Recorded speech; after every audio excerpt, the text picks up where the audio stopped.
আমরা আগের ক্লাসে প্রেজেন্ট ইনডিফিনাইট টেন্সের অ্যাফার্মেটিভ সেন্টেন্সে গঠন জেনেছি।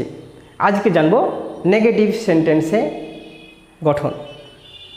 দেখো, নেগেটিভ সেন্টেন্সে যদি থাকে যেমন করে না, খাই না, যায় না, ঘুমাই না, এই ধরুন নাবাচক বাক্য, নাবাচক নেগেটিভ সেন্টেন্সকে বলা হয় নাবাচক। যেমন দেখো লেখা আছে এখানে করে না, খায় না, যায় না, এরকম না থাকবে। যেমন এখানে গঠনটা কি আছে? গঠনটা আছে দেখো, subject plus do not, does not plus V1 plus object. তাহলে প্লাস আমরা আদার্স দিতে পারি, আদার্স ওয়ার্ড যদি থাকে, আদার্স ওয়ার্ড বা রিমেইনিং, যে যেমন বলতে পারে। Subject plus do not, does not plus V1 plus object plus others word. তো দেখো এখানে এক্সাম্পল দেখে নাও। শাহাদত একটি বই পড়ে না।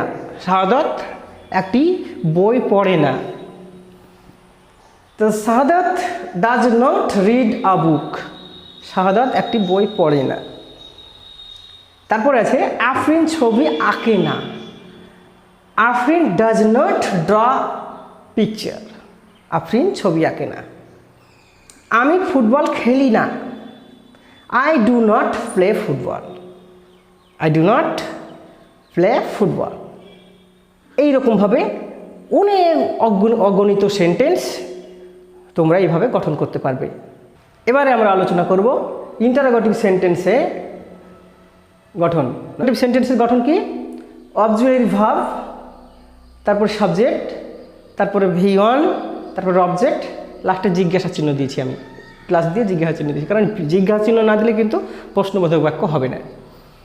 তারপরে দেখো এইখানে কিন্তু একটা কথা না বললেই নয়, সেটা হচ্ছে প্রশ্ন কিন্তু এই ইন্টারোগেটিভ সেন্টেন্স কিন্তু দুই রকমের হয়। কত রকমের হয়? দুই রকমের। একটা হচ্ছে ইয়েস নো কোশ্চেন, আর একটা হচ্ছে WH কোশ্চেন। যে প্রশ্নের উত্তরগুলো হ্যাঁ বা না বলে উত্তর দেওয়া যায় সেগুলো হচ্ছে ইয়েস নো কোশ্চেন। তো ইয়েস নো কোশ্চেনের গঠন হচ্ছে প্রথমে অক্সিলারি ভার্ব। বাক্যে যদি অক্সিলারি ভার্ব থাকে সেটাকে প্রথমে নিয়ে এসে তারপরে সাবজেক্টটা দিয়ে, auxiliary verb plus subject plus V1 plus object, এইভাবে করা যায়। আর তারপরে WH কোশ্চেন, যেগুলো লিখে আমাদের উত্তর দিতে হয়, মুখে বলে বড় করে উত্তর দিতে হয়, সেটা হচ্ছে WH কোশ্চেন।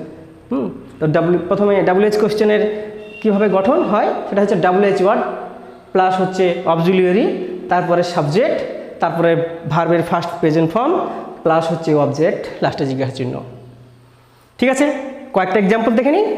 দেখো, শাহাদত কি স্কুলে যায়? শাহাদত কি স্কুলে যায়? Does Shahadat go to school? দেখো এখানে কি আমি জিজ্ঞেস করলাম শাহাদত কি স্কুলে যায়, তুমি যদি জানো তো বলবে হ্যাঁ বা না, এইভাবে উত্তর দিবে। তো কি হলো এখানে? তার জন্য অক্সিলারি ভার্ব প্রথমে। ডাজটা কি? অক্সিলারি। ডাজ, এখানে ডাজ হয়েছে কেন? ডু অথবা ডাজ বলাই আছে আগে, ডু অথবা ডাজ। তো যেহেতু এখানে শাহাদাত থার্ড পারসন সিঙ্গুলার নাম্বার, সেই জন্য ডাজ।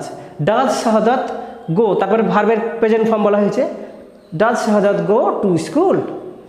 শাহাদাত কি স্কুলে যায়? নেক্সট দেখো, এখানে আফরিন কি খেলে? একই রকম। দেখো, আফরিন কি খেলে? Does Afrin play? আফরিন কি খেলে? তারপরে আছে তুমি কোথায় বাস করো? তুমি কোথায় বাস করো? Where do you live? তুমি কোথায় বাস করো? প্রথমে WH ওয়ার্ড, তারপরে কি আছে? অক্সিলারি, তারপরে সাবজেক্ট, তারপরে ভার্ব, লাস্টে জিজ্ঞাসা চিহ্ন। ঠিক আছে, এটা হচ্ছে ইন্টারোগেটিভ সেন্টেন্সের গঠন। এইভাবে গঠনটা ভালোভাবে মনে রাখবে। পরপর এই যে প্রেজেন্ট ইনডিফিনাইট টেন্সের যে সমস্ত এখন পর্যন্ত 3টে গঠন তোমরা জানতে পেরেছো, এইভাবে আমরা প্রত্যেকটা টেন্সের 4টে করে গঠন জানবো এবং একটা সেন্টেন্সকে আমরা 4টে করে সেন্টেন্সে পরিণত করব। তাহলে দেখবে তোমরা হাজার হাজার সেন্টেন্স তৈরি করতে পারছো। চলো পরেরটা দেখা যাক। আমরা ইন্টারোগেটিভ নেগেটিভ বা নেগেটিভ ইন্টারোগেটিভ যেটা বলতে পারো, ইন্টারোগেটিভ নেগেটিভ সেন্টেন্সে বা নাবাচক প্রশ্নবোধক বাক্যে আমরা গঠন দেখছি। দেখো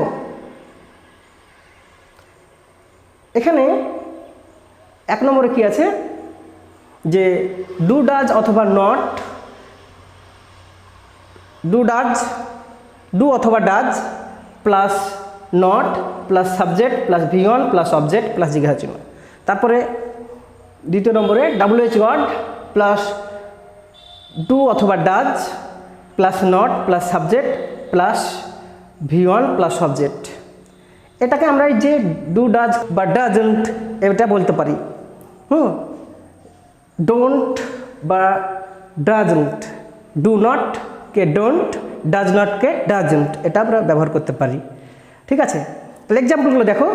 শাহাদাত কি রোদে দৌড়ায় না? শাহাদাত কি রোদে দৌড়ায় না? Doesn't Shahadat run in the sun হবে। Doesn't Shahadat run in the sun. Shahadat কি রোদে দৌড়ায় না? তারপরে আফরিন কি নাচে না? আফরিন কি নাচে না? Doesn't Afrin dance? Doesn't Afrin dance. Afrin কি নাচে না? তারপর আছে তিনি কেন ইংরেজি পড়ান না? তিনি কেন ইংরেজি পড়ান না? হোয়াই ডোন্ট বা why doesn't he teach English? কেন তিনি ইংরেজি পড়ান না? এইভাবে প্রত্যেকটা টেন্সে 4 রকমভাবে গঠন আমরা মাথার মধ্যে সেভ করে নেব এবং যে কোনো কথাকে আমরা বলতে থাকব। তাহলে আস্তে আস্তে যত জড়তা, যত ইংরেজি না বলতে পারা সমস্ত কিছু দূর হয়ে যাবে। আশা করছি তোমাদের ভিডিওটা ভালো লেগেছে। যদি ভিডিওটা ভালো লাগে তাহলে একটা লাইক দিয়ে দিও, কমেন্ট করবে, বন্ধুদের সাথে শেয়ার করতে ভুলো না। আর সবশেষে বলি, সাবস্ক্রাইব করো। যারা এখনও সাবস্ক্রাইব করোনি তারা সাবস্ক্রাইব করো। সবাইকে ধন্যবাদ জানিয়ে আজকের মতো এখানেই শেষ করছি। সকলে ভালো থাকো, সুস্থ থাকো। Thank you.